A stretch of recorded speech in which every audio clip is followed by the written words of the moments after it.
ನಮಸ್ಕಾರ ವೀಕ್ಷಕರೇ, ಅನ್ನದಾತ ವಿಶೇಷ ಕಾರ್ಯಕ್ರಮಕ್ಕೆ ಸ್ವಾಗತ. ನಾನು ಸೌಮ್ಯ ಮಳಲಿ. ವೀಕ್ಷಕರೇ, ರೈತನಿಗೂ ಮಳೆಗೂ ಅವಿನಾಭಾವ ಸಂಬಂಧ. ಮಳೆ ಇದ್ರೇನೆ ಬೆಳೆ. ಕೆಲವೊಮ್ಮೆ ರೈತ ಅತಿವೃಷ್ಟಿಯಿಂದ ನಷ್ಟವನ್ನ ಅನುಭವಿಸಿದ್ರೆ, ಕೆಲವೊಮ್ಮೆ ಅನಾವೃಷ್ಟಿಯಿಂದ ನಷ್ಟವನ್ನ ಅನುಭವಿಸ್ತಾನೆ. ಕೆಲವೊಮ್ಮೆ ಮಳೆ ಬಂದು ಬೆಳೆ ಹಾಳಾಯ್ತು ಅಂತ ತಲೆ ಮೇಲೆ ಕೈ ಹೊತ್ಕೊಂಡ್ರೆ ಬೆಳೆ ಬಿತ್ತನೆ ಮಾಡೋದಕ್ಕೆ ಮಳೆನೇ ಬರ್ಲಿಲ್ವಲ್ಲಪ್ಪ ಅಂತ ಯೋಚನೆ ಮಾಡ್ತಾ ಇರ್ತಾನೆ. ಇಂತಹ ಸಂದರ್ಭದಲ್ಲಿ ಹವಾಮಾನ ಇಲಾಖೆ, ಕೃಷಿ ಹವಾಮಾನ ಇಲಾಖೆ ಕೊಡುವಂತಹ ಸಂಪೂರ್ಣ ಮಾಹಿತಿಯನ್ನ ರೈತ ಪಡ್ಕೊಂಡು ಈ ಮಳೆ ಹೆಚ್ಚಾದಂಥ ಸಂದರ್ಭದಲ್ಲಿ ಯಾವ ರೀತಿ ಬೆಳೆಗಳನ್ನು ಬೆಳಿಬೇಕು, ಮಳೆ ಕಡಿಮೆ ಬಂದಂಥ ಸಂದರ್ಭದಲ್ಲಿ ಯಾವ ರೀತಿಯಾದಂತಹ ಬೆಳೆಗಳನ್ನು ಬೆಳಿಬೇಕು, ಮಳೆನೇ ಇಲ್ಲ ಅನ್ನುವಂಥ ಸಂದರ್ಭದಲ್ಲಿ ಯಾವ ರೀತಿ ಸ್ಥಿರ ಬೆಳೆಗಳನ್ನು ಬೆಳೆಯೋ ಮುಖಾಂತರ ರೈತ ಲಾಭ ಮಾಡಿಕೊಳ್ಳಬಹುದು ಅನ್ನೋದನ್ನ ಇವತ್ತಿನ ಸಂಚಿಕೆಯಲ್ಲಿ ನಾವು ತಿಳಿಸ್ಕೊಡ್ತೀವಿ. ಇನ್ನು ಇದೆಲ್ಲದರ ಬಗ್ಗೆ ಸಂಪೂರ್ಣವಾದಂತಹ ಮಾಹಿತಿಯನ್ನ ನೀಡೋದಕ್ಕೆ ಇವತ್ತು ನಮ್ಮ ಜೊತೆ ಕೃಷಿ ಹವಾಮಾನ ವಿಭಾಗದ ಮುಖ್ಯಸ್ಥರಾಗಿರುವಂತಹ ಡಾಕ್ಟರ್ ಪ್ರೊಫೆಸರ್ ಎಚ್.ಎನ್. ಶಿವರಾಮ್ ಅವರು ನಮ್ಮ ಜೊತೆ ಕಾರ್ಯಕ್ರಮದಲ್ಲಿದ್ದಾರೆ. ರೈತರು ಯಾವುದೇ ಕೃಷಿ ಚಟುವಟಿಕೆಗಳನ್ನ ನಡೆಸೋದಕ್ಕೂ ಮುಂಚೆ ಹವಾಮಾನದ ಬಗ್ಗೆ ಮಾಹಿತಿಯನ್ನ ಪಡೆದುಕೊಳ್ಳೋದು ಉತ್ತಮ. ಯಾಕಂದ್ರೆ ಒಂದ್ ವೇಳೆ ಕೃಷಿ ವಿಜ್ಞಾನಿಗಳು ನೀಡಿದ ಮಾಹಿತಿಯನ್ನ ಅನುಸರಿಸದೇ ಇದ್ರೆ ನಷ್ಟ ಆಗೋದು ರೈತರಿಗೆ. ಮಳೆಗಾಲದಲ್ಲಿ ಯಾವ ಬೆಳೆಯನ್ನ ಬೆಳೆದ್ರೆ ಉತ್ತಮ, ಯಾವ ಮಣ್ಣಿಗೆ ಯಾವ ಬೆಳೆ ಸೂಕ್ತ ಅನ್ನೋದರ ಮಾಹಿತಿಯನ್ನ ವಿಜ್ಞಾನಿಗಳಿಂದ ಪಡೆದುಕೊಂಡು ಕೃಷಿ ಮಾಡಿದ್ರೆ ಉತ್ತಮ ಫಸಲನ್ನ ಪಡಿಬಹುದು.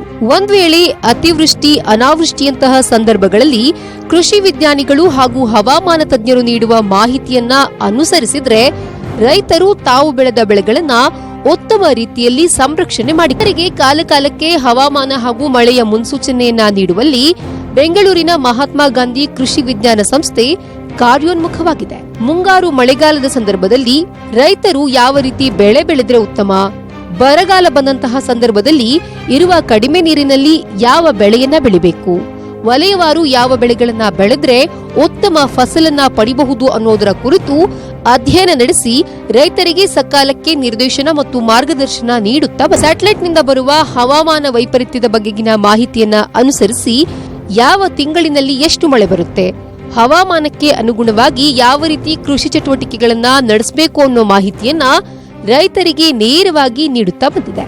ಅಷ್ಟೇ ಅಲ್ಲ, ರೈತರಿಗೆ ಹವಾಮಾನ ಹಾಗೂ ಮಳೆಯ ಮುನ್ಸೂಚನೆಯನ್ನ ತ್ವರಿತಗತಿಯಲ್ಲಿ ನೀಡುತ್ತಿರುವ ಈ ವಿಭಾಗವು ಭಾರತದ ಟಾಪ್ 25 ವಿಶ್ವವಿದ್ಯಾನಿಲಯದ ಪೈಕಿ ನಂಬರ್ 1ನೇ ಸ್ಥಾನದಲ್ಲಿರುವ. ಯಾವ ಕಾಲದಲ್ಲಿ ಬಿತ್ತನೆ ಮಾಡಬೇಕು, ಯಾವೆಲ್ಲ ಕ್ರಮಗಳನ್ನ ಅನುಸರಿಸಿದ್ರೆ ಉತ್ತಮವಾದ ಇಳುವರಿಯನ್ನ ಪಡಿಬಹುದು ಎಂಬುದರ ಬಗ್ಗೆ ಬೆಂಗಳೂರು ಕೃಷಿ ವಿಶ್ವವಿದ್ಯಾನಿಲಯದ ಕೃಷಿ ಹವಾಮಾನ ವಿಭಾಗದ ಮುಖ್ಯಸ್ಥರಾದ ಡಾಕ್ಟರ್ ಎಚ್.ಎಸ್. ಶಿವರಾಮ್ ಅವರು ರೈತರಿಗೆ ನೀಡಿರುವ ಕಂಪ್ಲೀಟ್ ಮಾಹಿತಿ ನಿಮ್ಮ ಮುಂದೆ. ಹಾಗಿದ್ರೆ ಮತ್ಯಾಕ್ ತಡ, ಅವರಿಂದಲೇ ಸಂಪೂರ್ಣವಾದಂತಹ ಮಾಹಿತಿಯನ್ನ ಪಡ್ಕೊಳ್ಳೋಣ. ಸರ್ ನಮಸ್ತೆ. ಅನ್ನದಾತ ಕಾರ್ಯಕ್ರಮಕ್ಕೆ ಸ್ವಾಗತ. ಧನ್ಯವಾದಗಳು. ಓಕೆ, ಏನೋ ಕೆಲಸ ಮಾಡಿಸ್ತಾ ಇದ್ದೀರಿ? ಇದು ಕೃಷಿ ಹವಾಮಾನದ ಸಂಶೋಧನಾ ಸ್ಥಳ. ಇದು ಓಕೆ. ಈ ಬೆಳೆ ಮತ್ತು ಹವಾಮಾನಕ್ಕೆ ಏನು ಹೊಂದಾಣಿಕೆ ಇದೆ, ಯಾವ ರೀತಿ ಬೆಳೆಯ ಒಂದು ಏನು ಬೆಳೆಯ ಬೆಳವಣಿಗೆ ಹೇಗಿದೆ ಹವಾಮಾನಕ್ಕೆ ತಕ್ಕಂತೆ, ಸೊ ಆ ರೀತಿ ಸಂಶೋಧನೆ ನಡೀತಾ ಇದೆ. ಅಂದ್ರೆ ಯಾವ್ಯಾವ ಪ್ರದೇಶದಲ್ಲಿ ಯಾವ್ಯಾವ ಹವಾಮಾನ ಇರುತ್ತೆ, ಆ ಪ್ರದೇಶಕ್ಕೆ ಯಾವ ಬೆಳೆಗಳು ಸೂಕ್ತ ಆಗುತ್ತೆ.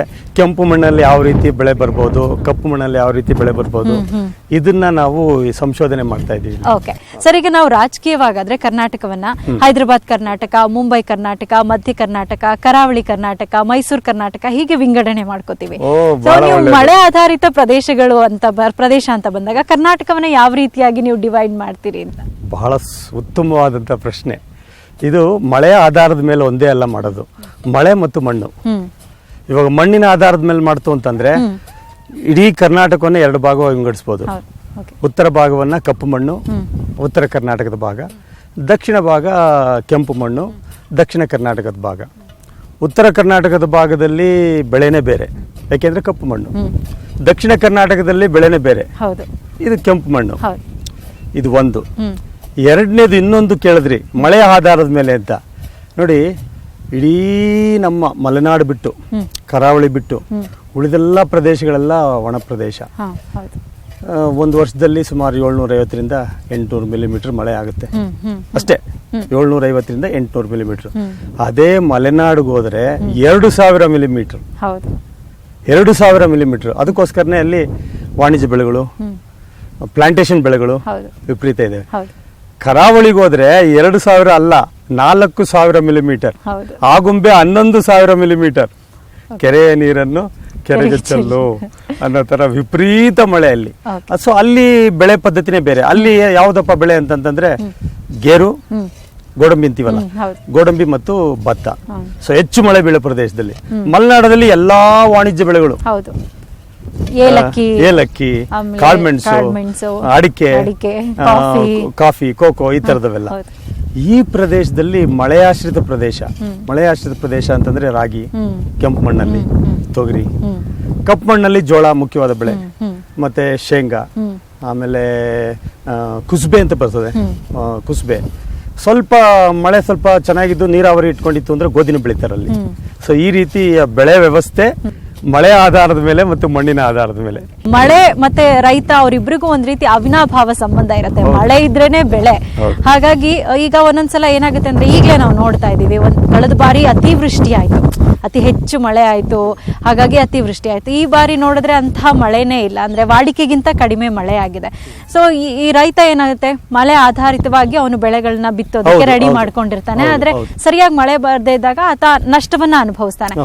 ಸೊ ಈಗ ನಿಮ್ಗೆ ಈಗ ಹವಾಮಾನ ಇಲಾಖೆಯಿಂದ ಮಾಹಿತಿ ಕೊಡ್ತೀರಿ ಅಂದ್ರೆ ಈ ಬಾರಿ ಎಷ್ಟು ಮಳೆ ಆಗುತ್ತೆ, ಎಷ್ಟು ಕಡಿಮೆ ಆಗುತ್ತೆ ಅನ್ನೋಂಥ ನಿಮ್ಗೊಂದು ಮಾಹಿತಿ ಕೊಟ್ಟಿರ್ತೀರಿ. ಆ ಮಾಹಿತಿಯನ್ನ ರೈತರಿಗೆ ತಿಳಿಸಿದಾಗ ಅವ್ರು ಬೆಳೆಯುವಂತಹ ಬೆಳೆಯಲ್ಲಿ ಏನಾದ್ರೂ ಬದಲಾವಣೆ ಮಾಡ್ಕೋಬಹುದಾ ಅಂತ. ಇದು ನೋಡಿ, ಇವತ್ತಿನ ದಿವಸ ಈ ಮಳೆಯ ಒಂದು ಮಾಹಿತಿ ಮತ್ತೆ ಮಳೆಯ ಮುನ್ಸೂಚನೆ ಬಹಳ ಬಹಳ ಅವಶ್ಯಕ. ಹೌದು.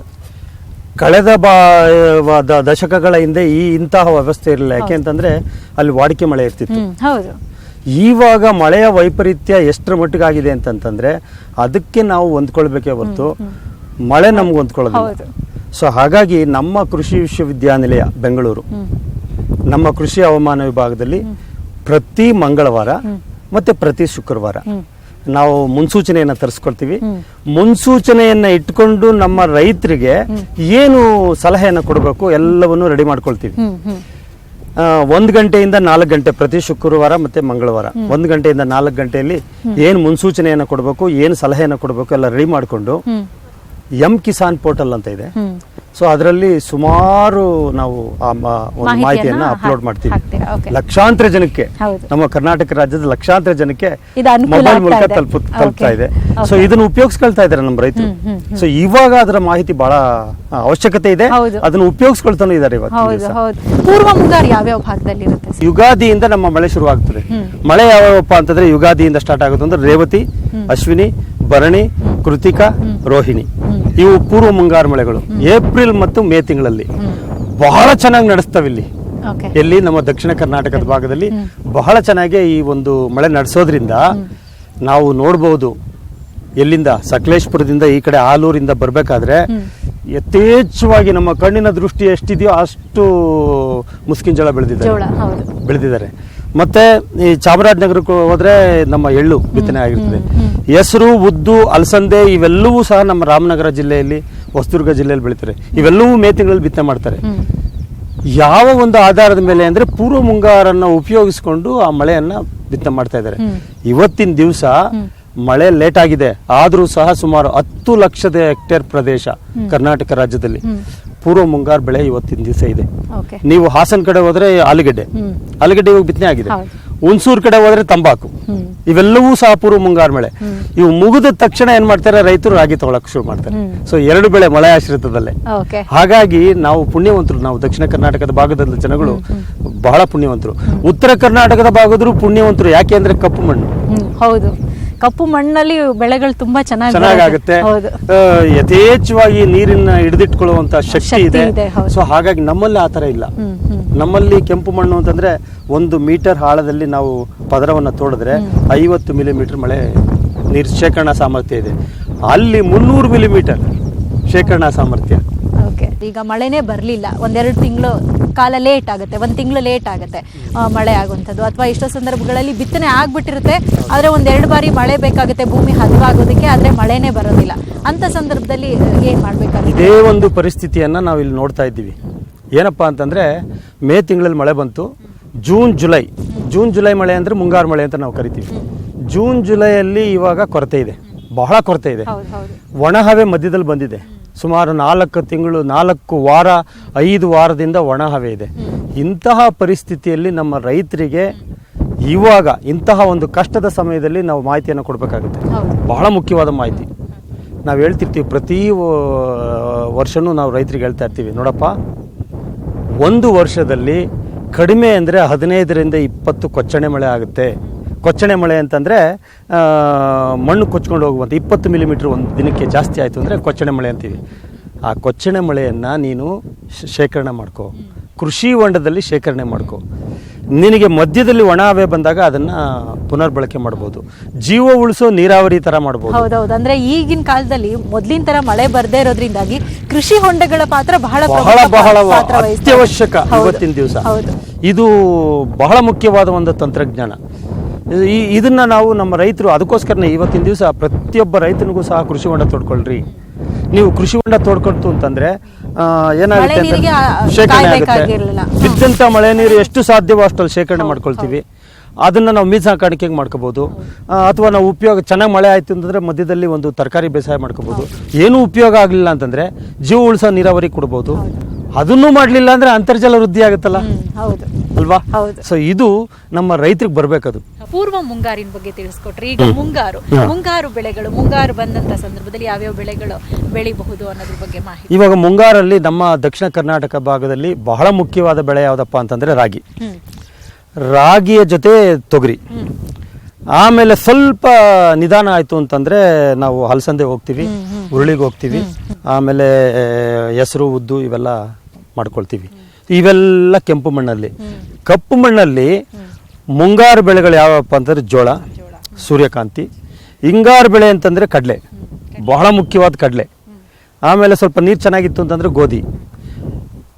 ಹಿಂಗಾರಿ ಜೋಳನೂ ಇದೆ, ಬಿಳಿ ಜೋಳ ಅಂತ ಕರಿತೀವಿ. ಹಿಂಗಾರಿ ಜೋಳ, ಕುಸುಬೆ. ಸೊ ಇವೆಲ್ಲವೂ ಸಹ ಕಪ್ಪು ಮಣ್ಣಲ್ಲಿ ಹಿಂಗಾರು ಬೆಳೆಗಳು. ಇಲ್ಲಿ ಇವೆಲ್ಲ ಮುಂಗಾರು ಬೆಳೆಗಳು. ಯಾವುದು? ಅವರೆ, ರಾಗಿ, ಮತ್ತೆ ತೊಗರಿ, ಮತ್ತೆ ಹೆಸರು, ಉದ್ದು, ಅಲಸಂದೆ, ಇವೆಲ್ಲ ಮುಂಗಾರು ಬೆಳೆ. ಕಡಲೆಕಾಯಿ ಬಹಳ ಮುಖ್ಯವಾದ ಬೆಳೆ. ಎಣ್ಣೆಕಾಳುಗಳಲ್ಲಿ ಕಡಲೆಕಾಯಿ ಬಹಳ ಮುಖ್ಯವಾದ ಬೆಳೆ. ಅದೇ ಮಲೆನಾಡು ಕಡೆ ಹೋಯ್ತು ಅಂತಂದ್ರೆ ಕೊಬ್ಬರಿ ಎಣ್ಣೆ ಇದು.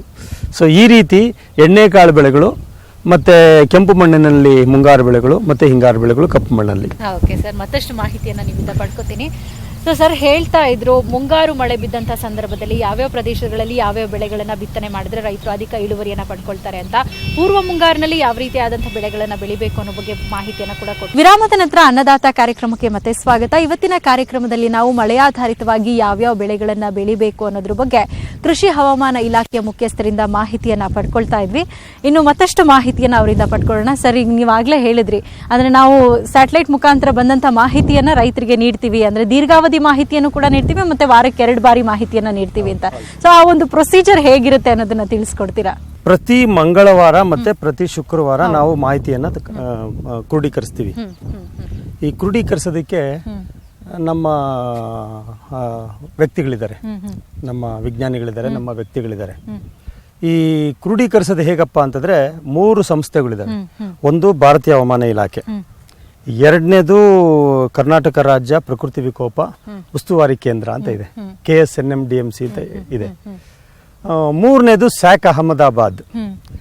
ಈ 3 ನಮ್ಮ ಒಂದು ದತ್ತಾಂಶದ ಆಧಾರದ ಮೇಲೆ ನಮ್ಮ ಒಂದು ಸ್ವಯಂಚಾಲಿತ ಒಂದು ಏನು ಉಪಕರಣಗಳಿದ್ದಾವೆ, ಹವಾಮಾನ ಮಾಪನೆ ಉಪಕರಣಗಳಿದ್ದಾವೆ, ಅದರ ಒಂದು ದತ್ತಾಂಶದ ಆಧಾರದ ಮೇಲೆ ಅವರು ಈ ಪ್ರದೇಶದಲ್ಲಿ ಮುಂದಿನ 5 ದಿನಗಳಲ್ಲಿ ಹೇಗೆ ಮಳೆ ಬರುತ್ತೆ, ಹೇಗೆ ಉಷ್ಣಾಂಶ ಇರುತ್ತೆ, ತೇವಾಂಶ ಇರುತ್ತೆ, ಇವೆಲ್ಲವನ್ನು ಮಾಹಿತಿಯನ್ನು 5 ದಿನಗಳಲ್ಲಿ ಕೊಡ್ತಾರೆ. ಈ 5 ದಿನಗಳದ್ದು ಕೊಡೋದು ಅಂತಂದ್ರೆ ಪ್ರತಿ ಮಂಗಳವಾರ ಮತ್ತೆ ಶುಕ್ರವಾರ ಈ ಮಾಹಿತಿಯನ್ನು ಕೊಡ್ತಾರೆ. ಈ ಮಾಹಿತಿ ಬಂದ ತಕ್ಷಣ ನಮ್ಮ ವಿಜ್ಞಾನಿಗಳು ಇದನ್ನ ವಿಶ್ಲೇಷಣೆ ಮಾಡ್ತಾರೆ. ವಿಶ್ಲೇಷಣೆ ಮಾಡಿ ಇದು ಬೆಳಿಗ್ಗೆ 10 ಗಂಟೆಗೆ ಶುರುವಾದರೆ 1 ಗಂಟೆ ಹೊತ್ತಿಗೆ ನಮಗೆ ಮಾಹಿತಿ ಬರ್ತದೆ. ಯಾವುದು? ಈ ಒಂದು ಮುನ್ಸೂಚನೆಯ ಮಾಹಿತಿ. ಮುನ್ಸೂಚನೆಯ ನಂತರ ಇದನ್ನ ನಾವು ವಿಶ್ಲೇಷಣೆ ಮಾಡಿ ಎಲ್ಲಾ ವಿಜ್ಞಾನಿಗಳನ್ನ ಕ್ರೋಢೀಕರಿಸಿ, ಏಕೆಂದ್ರೆ ಸಸ್ಯ ರೋಗಶಾಸ್ತ್ರ ಬೇರೆ ಇದೆ, ಇದು ಕೀಟಶಾಸ್ತ್ರ ಬೇರೆ ಇದೆ, ಇವೆಲ್ಲವರನ್ನು ಕ್ರೋಢೀಕರಿಸಿ ಬೆಳೆ ಉತ್ಪಾದನೆಯನ್ನ ನಾವು ಹೇಗೆ ಏನು ಒಂದು ಮಾಹಿತಿಯನ್ನು ಕೊಡಬೇಕು, ಮುನ್ಸೂಚನೆಯನ್ನು ಕೊಡಬೇಕು, ಮುಂದಿನ 5 ದಿನಗಳಲ್ಲಿ ಏನು ಮುನ್ಸೂಚನೆಯನ್ನು ಕೊಡಬೇಕು ಅಂತ ಅಂದ್ಬಿಟ್ಟು ವಿಶ್ಲೇಷಣೆ ಮಾಡಿ 4 ಗಂಟೆಯ ಹೊತ್ತಿಗೆ, 1 ಗಂಟೆಯಿಂದ 4 ಗಂಟೆ ಹೊತ್ತಿಗೆ ಆ ಮುನ್ಸೂಚನೆಯನ್ನು ಕ್ರೋಢೀಕರಿಸಿ ಕಿಸಾನ್ ಪೋರ್ಟಲ್ ಅಲ್ಲಿ ನಾವು ಅದನ್ನ ಅಪ್ಲೋಡ್ ಮಾಡ್ತೀವಿ. ನಮ್ಮ ಕರ್ನಾಟಕ ರಾಜ್ಯದಲ್ಲಿ 10 ವಲಯಗಳಿದಾವೆ.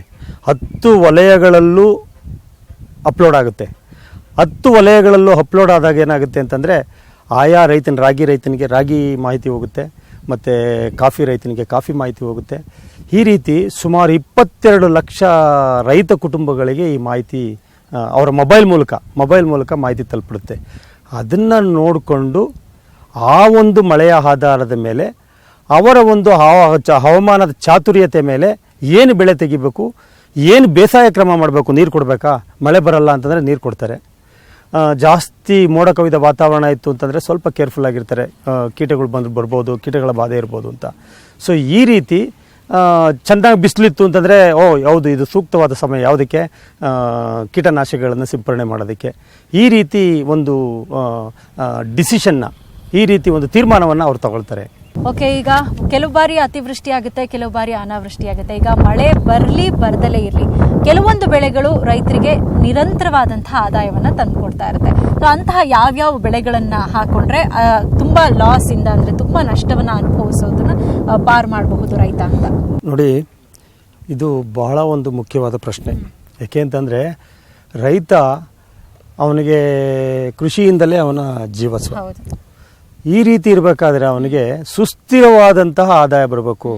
ಇವಾಗ ನನಗೆ ಅಂತಂದರೆ ಸಂಬಳ ಬರುತ್ತೆ, ಆದರೆ ರೈತನಿಗೆ ಸುಸ್ಥಿರವಾದಂಥ ಆದಾಯ ಬರಬೇಕು ಒಂದು. ಎರಡನೇದು, ವರ್ಷಕ್ಕೆ ಒಂದೇ ಆದಾಯ ಆದ್ರೆ ಆಗಲ್ಲ, ರಾಗಿಯಿಂದ ಅಥವಾ ಭತ್ತದಿಂದ ಒಂದೇ ಆದ್ರೆ ಎರಡು ಆದಾಯನಾದರೂ ಬರಲಿ ಅಂತ ಒಂದು ಉದ್ದೇಶ ಇಟ್ಕೊಂಡು ನಾವೇನು ಮಾಡೋದು ಅಂತಂದರೆ, ನೋಡಪ್ಪ ನೀನು ಕೈ ಮುಗಿದಾದರೂ ಬೆಳ್ಕೊಳ್ತೀವಿ, ಒಂದು 20 ಮಾವಿನ ಗಿಡ ಹಾಕು ಬದುಗಳ ಮೇಲೆ, ಒಂದು ಹಲಸು ಹಾಕು, ಒಂದು ಹುಣಸೆ ಹಾಕು. ಮಳೆ ಬರಲಿ ಬರದೇ ಇರಲಿ ಗ್ಯಾರಂಟಿ ಬೆಳೆ ಅದು. ಮಳೆ ಬತ್ತು ಅಂದರೆ ರಾಗಿನೂ ಬರುತ್ತೆ, ತೊಗರಿನೂ ಬರುತ್ತೆ, ಉದ್ದು ಬರುತ್ತೆ, ಹೆಸರು ಬರ್ತದೆ, ಅದನ್ನು ಕಟಾವು ಮಾಡ್ಕೊಳ್ತೀಯ. ಮಳೆ ಸಕಾಲಕ್ಕೆ ಸರಿಯಾಗಿ ಬರಲಿಲ್ಲ ಅಂತಂದರೆ ಇನ್ನೊಂದು ಗ್ಯಾರಂಟಿ ಬೆಳೆ ಕಾದಿದೆ. ಯಾವುದಪ್ಪ ಅಂತಂದರೆ ಜೂನ್ ತಿಂಗಳಲ್ಲಿ ಮಾವು, ತುಮಕೂರಿಗೆ ಹೋದರೆ ಹುಣಸೆ. ಅದೇ ರೀತಿ ಇದನ್ನು ನಾವೇನಂತ ಕರಿತೀವಿ ಅಂತಂದರೆ ಕೃಷಿಯ ಜೊತೆಯಲ್ಲಿ ತೋಟಗಾರಿಕೆ ಬೆಳೆಗಳು, ಕೃಷಿ ತೋಟಗಾರಿಕೆ ಬೆಳೆಗಳು. ಇದು ಒಂದು. ಇನ್ನೊಂದು ಬಹಳ ಮುಖ್ಯವಾಗಿದೆ, ಬದುಗಳ ಮೇಲೆ ನಮ್ಮ ರೈತರು ಇವಾಗ ಏನು ಮಾಡ್ತಿದ್ದಾರೆ ಅಂತಂದರೆ ತಂಬಾಕನ್ನು ನಾವು ಕಡಿಮೆ ಮಾಡಬೇಕು ಅಂತ ಅಂದ್ಬಿಟ್ಟು ಬದುಗಳ ಮೇಲೆ ಇವತ್ತಿನ ದಿವಸ ಎಬ್ಬೇವು 15 ವರ್ಷ ನೇರವಾಗಿ ಬೆಳೀತದೆ, ನೆರಳೇನು ಮಾಡಲ್ಲ. ರಾಗಿನೂ ಬೆಳ್ಕೋಬೋದು, ಅವರೆಕಾಯಿ ಬೆಳ್ಕೋಬೋದು. ನೇರವಾಗಿ ಬೆಳೆಯೋದ್ರಿಂದ ಒಳ್ಳೆ ಟಿಂಬರ್ ವ್ಯಾಲ್ಯೂ ಇದೆ ಇವತ್ತಿನ ದಿವಸ ಮರ. ಸೊ ಇದನ್ನು 15 ವರ್ಷ ಅವನು ಕಾಯ್ದು ಮರವನ್ನು ಕಟಾವು ಮಾಡ್ತು ಅಂತಂದರೆ, ಒಂದು ಮರ 15 ವರ್ಷ ಕಾಯಿತು ಅಂತಂದರೆ 15,000ದಿಂದ 25,000 ಒಂದು ಮರ ಮುಟ್ಟು ಅಲ್ಲಿಗೆ ಆಗುತ್ತೆ, ವಾಸ್ಕಲ್ ಆಗುತ್ತೆ. ಸೊ ಈ ರೀತಿ ಅದಕ್ಕೇನು ಮಳೆ ಬೇಕಾಗಿಲ್ಲ, ಅದಕ್ಕೆ ಇಂಥ ಟೈಮಲ್ಲೇ ಮಳೆ ಬರಬೇಕು ಅಂತ ಏನಿಲ್ಲ, ಯಾವಾಗಾದರೂ ಬಿದ್ದರೂ ಸಾಕೋದು. ಸಕಾಲಕ್ಕೆ ಸರಿಯಾಗಿ ಮಳೆ ಆದರೆ ಎಲ್ಲ ವಾರ್ಷಿಕ ಬೆಳೆಗಳು, ಸಕಾಲಕ್ಕೆ ಸರಿಯಾಗಿ ಮಳೆ ಆಗಲಿಲ್ಲ ಅಂತಂದರೆ ಈ ಒಂದು ಅದಕ್ಕೋಸ್ಕರ ಇದನ್ನೇನಂತ ಕರಿತೀವಿ ಅಂದರೆ ಕೃಷಿ ತೋಟಗಾರಿಕೆ ಅಥವಾ ಕೃಷಿ ಅರಣ್ಯ. ಇದು ಬಹಳ ಮುಖ್ಯವಾದ ಒಂದು ಅಂದ್ರೆ ಇಲ್ಲಿ ನಷ್ಟ ಆದ್ರೆ ಅಟ್ಲೀಸ್ಟ್ ಆ ಒಂದು ಇನ್ಕಮ್ ಆದ್ರೂ ಬರುತ್ತೆ, ಸುಸ್ಥಿರತೆ ಅನ್ನೋದು ಇರ್ತದೆ. ರೈತ ಸುಸ್ಥಿರವಾಗಿ ಜೀವನ ಮಾಡಬಹುದು ಅನ್ನೋ ಒಂದು ಉದಾಹರಣೆ ಇಟ್ಕೊಂಡು ಇದನ್ನ ನಾವು ಪ್ರಚಾರ ಮಾಡಿದ್ವಿ. ಸುಮಾರು ರೈತರು ಇವತ್ತಿನ ದಿವಸ ಉಪಯೋಗ ಪಡ್ಕೊಂಡಿದ್ದಾರೆ. ನೀವು ಇವಾಗ ಇಡೀ ಕರ್ನಾಟಕದಲ್ಲಿ ಚಾಮರಾಜನಗರ, ರಾಮನಗರ, ಚಿತ್ರದುರ್ಗ, ಮತ್ತೆ ಕೋಲಾರ, ಚಿಕ್ಕಬಳ್ಳಾಪುರ, ನೀವು ಎಲ್ಲಿ ನೋಡಿದ್ರು ಅಲ್ಲಿ ಮಾವು ಬರ್ತಾ ಇದೆ, ಅಷ್ಟೊಂದು ಮಾವು ಬರ್ತಾ ಇದೆ. ಇಲ್ಲ ಹುಣಸೆ ಬರ್ತಾ ಇದೆ, ಇಲ್ಲ ಜಮನೇರಳೆ ಬರ್ತಾ ಇದೆ. ಜಮನೇರಳೆನೂ ಬಹಳ ಮುಖ್ಯವಾದ ಬೆಳೆ ಇವಾಗ. ಜಮನೇರಳೆನೂ ಬಹಳ ಬೇಡಿಕೆ ಇದೆ ಇವತ್ತಿನ ದಿವಸ. ಸೊ ಹೀಗಾಗಿ ಇವೆಲ್ಲ ಬಹಳ ಒಂದು ಪ್ರಾಮುಖ್ಯತೆಯನ್ನು ಕಾಣ್ತಾ ಇದ್ದಾವೆ, ಒಳ್ಳೆ ಮಾರುಕಟ್ಟೆ ಇದೆ. ಸೊ ರೈತರು ಇದರಲ್ಲಿ ಸುಸ್ಥಿರತೆಯನ್ನು ಕಾಣ್ಬೋದು. ಸರ್, ಈಗ ನಾವು ಎಲ್ಲಿ ನೋಡಿದ್ರು ಹೇಳ್ತೀವಿ ರೈತರು ಸಾಲ ಮಾಡಿಕೊಂಡು ಆತ್ಮಹತ್ಯೆಗೆ ಶರಣಾಗಿದ್ದಾರೆ ಅನ್ನುವಂಥದ್ದು ಬಹಳ ದುಃಖಕರವಾದಂತಹ ಸಂಗತಿ. ಸಾಕಷ್ಟು ರೈತರು ಇವತ್ತು ದಿಕ್ಕು ಕಾಣದೆ ಆತ್ಮಹತ್ಯೆ ಅಂತ ಒಂದು ದಾರಿ ಹಿಡಿತಾ ಇದ್ದಾರೆ. ಸೊ ರೈತರಿಗಿಂತ ಸಂದರ್ಭದಲ್ಲಿ ನೀವು ಏನು ಸಂದೇಶ ಕೊಡೋದಕ್ಕೆ ಬಯಸ್ತೀರಿ ಅಂತ? ಯಾವುದೇ ಕಾರಣಕ್ಕೂ ಇಂತಹ ಒಂದು ಆತ್ಮಹತ್ಯೆಯನ್ನು ನಾವು ಮಾಡ್ಕೋಬಾರ್ದು. ರೈತರು ಅನ್ನದಾತರಾಗಿರ್ಬೇಕಾದ್ರೆ ಅವ್ರು ಯಾಕೆ ಮಾಡ್ಕೊಳ್ಬೇಕು, ಈ ಒಂದು ವ್ಯವಸ್ಥೆ ಮಾಡ್ಕೊಳ್ಬಾರ್ದು. ಇವಾಗ ನೋಡಿ, 2022ಕ್ಕೆ ನಮ್ಮ ರೈತರ ಆದಾಯವನ್ನು ದ್ವಿಗುಣಗೊಳಿಸಬೇಕು ಅಂತ ಒಂದು ಪ್ರಧಾನಮಂತ್ರಿಯವರು ಒಂದು ಯೋಜನೆ ಇಟ್ಕೊಂಡಿದ್ದಾರೆ. ನಾನೇನು ಹೇಳಿದ್ನಲ್ಲ, ಇವಾಗ ಕೃಷಿ ಅರಣ್ಯ ಮತ್ತು ಕೃಷಿ ತೋಟಗಾರಿಕೆ ಸಂಶಯನೇ ಇಲ್ಲ, ಗ್ಯಾರಂಟಿ ಆದಾಯವನ್ನು ದ್ವಿಗುಣ ಮಾಡ್ಕೋಬಹುದು. ಏನಪ್ಪ ಅಂತಂದರೆ ನಮ್ಮ ಕೃಷಿ ವಿಶ್ವವಿದ್ಯಾನಿಲಯ ಜೊತೆ ಸಂಪರ್ಕ ಇಟ್ಕೋಬೇಕು. ಮಾಹಿತಿ ಕೊರತೆ ಕೊರತೆಯಿಂದಾಗಿ ಹಾಗಾಗಿ ವ್ಯವಸ್ಥೆ ಆದರೂ ಸಹ ನೀವು ಹೇಳ್ದಂಗೆ ಒಂದೊಂದು ಟೈಮಲ್ಲಿ ಅದು ಆಗೋಗುತ್ತೆ. ಏನಪ್ಪ ಆಗೋಗುತ್ತೆ ಅಂದರೆ ಮಳೆ ಸಕಾಲಕ್ಕೆ ಬರೋದಿಲ್ಲ, ರೈತ ಕಂಗಾಲಾಗ್ತಾನೆ. ಅಂತಹ ಸಮಯದಲ್ಲಿ ಇವತ್ತಿನ ದಿವಸ PM ಕಿಸಾನ್ ಅಂತ ಅಂದ್ಬಿಟ್ಟು ಪ್ರಧಾನ ಮಂತ್ರಿ ಫಸಲ್ ವಿಮಾ ಯೋಜನೆ ಬಂದಿದೆ. ವಿಮೆ ಇದೆ. ಹಾಗೂ ತೊಂದರೆ ಬಂದಾಗ ಏನಾಗುತ್ತೆ, ಮಳೆ ಬರಲಿಲ್ಲ ಅಂತಂದರೆ 4 ವಾರ 5 ವಾರ ಬರಲಿಲ್ಲ ಅಂತಂದರೆ ಬರಪೀಡಿತ ಪ್ರದೇಶವನ್ನು ಘೋಷಣೆ ಮಾಡ್ತಾರೆ. ನಿಮ್ಗೆ ಗೊತ್ತಿರಬೇಕು, ಬರಪೀಡಿತ ಪ್ರದೇಶವನ್ನು ಘೋಷಣೆ ಮಾಡ್ತು ಅಂತಂದರೆ, ಪ್ರತಿಯೊಂದು ತಾಲೂಕನ್ನು ಬರಪೀಡಿತ ಪ್ರದೇಶ ಅಂತ ಘೋಷಣೆ ಮಾಡ್ತು ಅಂತಂದರೆ ಆ ರೈತನಿಗೆ ಅವನ ಆಧಾರ್ ಕಾರ್ಡು ಮತ್ತು ಬ್ಯಾಂಕ್ ಅಕೌಂಟ್ ನಂಬರಲ್ಲಿ ಹೆಸರು ಕರೆಕ್ಟಾಗಿತ್ತು ಅಂತಂದರೆ, ರಾಗಿ ಬೆಳೆ ಜಮೀನು ಇಟ್ಕೊಂಡಿತ್ತು ಅಂದರೆ ಅವನಿಗೆ 8,000 ರೂಪಾಯಿ ಅವ್ನ ನೆಫ್ಟ್ ಟ್ರಾನ್ಸ್ಫರ್ ಆಗುತ್ತೆ ಬ್ಯಾಂಕಿಗೆ ಡೈರೆಕ್ಟಾಗಿ. ಮಾವಿನ ಗಿಡ ಅವನ ತೋಟದಲ್ಲಿ RTCಯಲ್ಲಿ ಮಾವಿನ ಗಿಡ ಅಂತ ತೋರಿಸಿದ್ರೆ ಅವನಿಗೆ 12,000 ರೂಪಾಯಿ ಟ್ರಾನ್ಸ್ಫರ್ ಆಗುತ್ತೆ. ಇದು ಯಾವ ಮಧ್ಯವರ್ತಿಗಳು ಇಲ್ಲದೆ ನೇರವಾಗಿ ಈ ಒಂದು ಉದಾಹರಣೆಗೆ ಮಾಗಡಿ ತಾಲೂಕು ಬರಪೀಡಿತ ಪ್ರದೇಶ ಅಂತ ಘೋಷಣೆ ಮಾಡಲಾಗಿದೆ. ಯಾಕೆ? ಮಳೆಯ ಕೊರತೆ ಇದೆ. ಈ ರೀತಿ ಘೋಷಣೆ ಮಾಡ್ತು ಅಂತಂದರೆ ಮಾಗಡಿ ತಾಲೂಕಿನಲ್ಲಿರುವಂತಹ ಎಲ್ಲ ರೈತರಿಗೂ ಸಹ ನವಂಬರ್ ಡಿಸೆಂಬರ್ ಟೈಮಲ್ಲಿ ಅವ್ರಿಗೆ 5 ಎಕರೆ ಇತ್ತು ಅಂತಂದರೆ, ರಾಗಿ ಬೆಳೆ ಇತ್ತು ಅಂತಂದರೆ 40,000 ರೂಪಾಯಿ ಬಂದ್ಬಿಡುತ್ತೆ. ಮಾವಿತ್ತು ಅಂತಂದರೆ 2 ಎಕರೆ ಇತ್ತು ಅಂತಂದರೆ 12 24,000 ರೂಪಾಯಿ ಬಂದ್ಬಿಡುತ್ತೆ. ಈ ರೀತಿ ಒಂದು ವ್ಯವಸ್ಥೆಯನ್ನು ಕಲ್ಪನೆ ಮಾಡಿದ್ದಾರೆ ಈ ಒಂದು ಸರ್ಕಾರದಿಂದ. ಈ ಒಂದು ವಿಮೆ ಅನ್ನೋದಿದೆ. ಸೊ ಹೀಗಾಗಿ ರೈತ ಈ ರೀತಿ ಒಂದು ಯೋಚನೆ ಮಾಡಬಾರ್ದು. ನಮ್ಮ ರೈತರು ಸುಭಿಕ್ಷವಾಗಿರ್ಲಿ ಅಂತ ಒಂದು ಆಸೆ. ಅಂದ್ರೆ ಏನಾದ್ರೂ ಒಂದು ಕೃಷಿ ಇಲಾಖೆಯೊಂದಿಗೆ ಒಂದು ಸಂಪರ್ಕ ಇಟ್ಕೊಳ್ಬೇಕು. ಕೃಷಿ ವಿಶ್ವವಿದ್ಯಾನಿಲಯ ಮತ್ತೆ ಕೃಷಿ ಇಲಾಖೆ ಸಂಪರ್ಕದಲ್ಲಿದ್ದಾಗ ಈ ರೀತಿ ನಷ್ಟ ಆದಾಗ ಏನ್ ಮಾಡ್ಬೇಕು, ಬೆಳೆ ಬೆಳೆಯುವಂತ ಸಂದರ್ಭದಲ್ಲಿ ಈ ವರ್ಷ ಏನೇನ್ ಬೆಳೆಗಳನ್ನ ಬೆಳಿಬೇಕು, ಎಲ್ಲ ಮಾಹಿತಿಗಳನ್ನ ಪಡ್ಕೊಂಡ್ರೆ ರೈತರಿಗೂ ಕೂಡ ಅನುಕೂಲ ಆಗುತ್ತೆ. ಇನ್ನೊಂದು ಬಹಳ ಮುಖ್ಯವಾದ ವಿಷಯನ ಹೇಳ್ಬೇಕು ಅಂತಂದ್ರೆ, ನಮ್ಮ ಕೃಷಿ ವಿಶ್ವವಿದ್ಯಾನಿಲಯ ಬೆಂಗಳೂರು, ಇದರಲ್ಲಿ ಕೃಷಿ ಹವಾಮಾನ ವಿಭಾಗ ಇದೆ. ನಮ್ಮ ಕೃಷಿ ಹವಾಮಾನ ವಿಭಾಗದಲ್ಲಿ ಸುಮಾರು 8 ಜನ ಇದ್ದೀವಿ, 8 ವಿಜ್ಞಾನಿಗಳಿದ್ದಾರೆ. ಈ ವಿಜ್ಞಾನಿಗಳ ಒಂದು ಪರಿಶ್ರಮ ಏನಪ್ಪ ಅಂತಂದರೆ, 7 ರಿಂದ 8 ವರ್ಷಗಳಿಂದ ಸತತವಾಗಿ ಸಂಶೋಧನೆಯನ್ನು ಮಾಡಿ ಈ ಒಂದು ಬರವನ್ನು ಘೋಷಣೆ ಮಾಡಬೇಕು ಅಂತಂದರೆ ಏನು ಮಾನದಂಡಗಳನ್ನು ಇಟ್ಕೊಳ್ಬೇಕು, ಇದನ್ನು ನಾವು ವ್ಯಾಖ್ಯಾನಿಸಿದ್ದೀವಿ. ಈ ವ್ಯಾಖ್ಯಾನಿಸಿರೋದ್ರಿಂದ ಏನಾಗಿದೆ, ನಮ್ಮ ಇಡೀ ದೇಶಕ್ಕೆ, ಇಡೀ ಕರ್ನಾಟಕದಲ್ಲಿ ಆಗಿರುವಂಥ ಸಂಶೋಧನೆ ಇಡೀ ದೇಶಕ್ಕೆ ಯಾವುದೇ ಭಾಗದಲ್ಲಿ ಬರ ಬಂದಿರಲಿ ಆ ಬರ ಘೋಷಣೆದಕ್ಕೆ ಸುಗಮವಾಗಿ ಸುಲಲಿತವಾಗಿ ಘೋಷಣೆ ಮಾಡೋದಕ್ಕೆ ಆ ಒಂದು ವ್ಯಾಖ್ಯಾನವನ್ನು ನಾವು ಮಾನದಂಡಗಳನ್ನು ನಾವು ವ್ಯಾಖ್ಯಾನಿಸಿದ್ದೀವಿ. ಅದಕ್ಕೋಸ್ಕರ ನಮ್ಮ ಕೃಷಿ ವಿಶ್ವವಿದ್ಯಾನಿಲಯದ ಕೃಷಿ ಹವಾಮಾನ ವಿಭಾಗವನ್ನು ಅತ್ಯುತ್ತಮ ಸಂಶೋಧನಾ ಕೇಂದ್ರ ಅಂತ ನಮ್ಮ ಕೃಷಿ ಹವಾಮಾನ ವಿಭಾಗವನ್ನು ಘೋಷಣೆ ಮಾಡಿದ್ದಾರೆ. ನಂಬರ್ 1 ಸೆಂಟರ್ ಅಂತ ಡಿಕ್ಲೇರ್ ಮಾಡಿದ್ದಾರೆ 25 ಸಂಶೋಧನಾ ಕೇಂದ್ರಗಳಲ್ಲಿ ಇಡೀ ರಾಷ್ಟ್ರದಲ್ಲಿ. ಸೊ ಇದು ನಮ್ಮ ಕೃಷಿ ವಿಶ್ವವಿದ್ಯಾನಿಲಯದ ಒಂದು ಸಾಧನೆ. ಖಂಡಿತವಾಗ್ಲೂ ಸರ್, ಇದು ಕರ್ನಾಟಕಕ್ಕೆ ನಿಜಕ್ಕೂ ಹೆಮ್ಮೆ ವಿಚಾರ ಅಂತ ಹೇಳ್ಬೋದು. ನಮ್ಮ ವಿಶ್ವವಿದ್ಯಾಲಯ ಇಷ್ಟೊಂದು ಸಾಧನೆ ಮಾಡಿದೆ ಅಂತ. ಮಳೆಗೆ ಸಂಬಂಧಪಟ್ಟ ಹಾಗೆ ಯಾವ್ಯಾವ ಮುಂಗಾರು ಮಳೆ ಬಂದಾಗ ಯಾವ ರೀತಿಯಾದಂತಹ ಬೆಳೆಗಳನ್ನು ಬೆಳಿಬೇಕು, ಪೂರ್ವಾವಧಿ ಮುಂಗಾರಿನಲ್ಲಿ ಯಾವ ರೀತಿ ಬೆಳೆಗಳನ್ನು ಬೆಳಿಬೇಕು, ಇನ್ನು ಏನೋ ಮಳೆನೇ ಬರಲಿಲ್ಲ ಅಂತ ಅಂದಾಗ ಯಾವ ರೀತಿ ಸ್ಥಿರ ಬೆಳೆಗಳು ರೈತನನ್ನ ಕೈ ಹಿಡಿಯುತ್ತೆ ಅನ್ನೋದ್ರ ಬಗ್ಗೆ ಸಾಕಷ್ಟು ಉತ್ತಮವಾದಂತಹ ಮಾಹಿತಿಗಳನ್ನ ನಮ್ಮ ರೈತರಿಗೆ ತಿಳಿಸ್ಕೊಟ್ಟಿದ್ದೀರಾ. ಧನ್ಯವಾದಗಳು. ವೀಕ್ಷಕರೇ, ಮಳೆನೇ ಬರಲಿಲ್ಲ, ಬಿತ್ತನೆ ಮಾಡೋಕ್ಕಾಗಲಿಲ್ಲ ಅಂತ ತಲೆ ಮೇಲೆ ಕೈ ಹೊತ್ತು ಕುಟ್ಕೊಳ್ಳೋ ಬದಲು, ಮಳೆ ಜಾಸ್ತಿ ಆಯಿತು, ಬೆಳೆ ನಾಶ ಆಯಿತು, ಈಗೇನಪ್ಪ ಮಾಡೋದು ಅಂತ ಚಿಂತೆ ಮಾಡೋ ಬದಲು ಹವಾಮಾನ ಇಲಾಖೆ ಕೊಡುವಂತಹ, ಕೃಷಿ ವಿಶ್ವವಿದ್ಯಾಲಯ ಕೊಡುವಂತಹ ಖಚಿತ ಮಾಹಿತಿಯನ್ನ ತಿಳ್ಕೊಂಡು ಯಾವ್ಯಾವ ಸಂದರ್ಭದಲ್ಲಿ ಯಾವ್ಯಾವ ಬೆಳೆಗಳನ್ನ ಬೆಳೆದ್ರೆ ಅದು ನಮ್ಮ ಕೈ ಹಿಡಿಯುತ್ತೆ ಅಂತ ಕೃಷಿ ವಿಶ್ವವಿದ್ಯಾಲಯದಿಂದ ನೇರವಾದಂತಹ ಮಾಹಿತಿಯನ್ನ ಪಡ್ಕೊಳ್ಳೋದ್ರ ಮುಖಾಂತರ ಯಾವ ರೀತಿ ನೀವು ಕೂಡ ನಿಮ್ಮ ಬದುಕನ್ನ ಕಟ್ಕೊಳ್ಬಹುದು ಅಂತ ಇದು ಇವತ್ತಿನ ಅನ್ನದಾತ ವಿಶೇಷ ಕಾರ್ಯಕ್ರಮ. ನೋಡ್ತಾ ಇರಿ ನ್ಯೂಸ್ 18 ಕನ್ನಡ. ಜಾಲ ನಮ್ಮದು, ಬಲ ನಿಮ್ಮದು.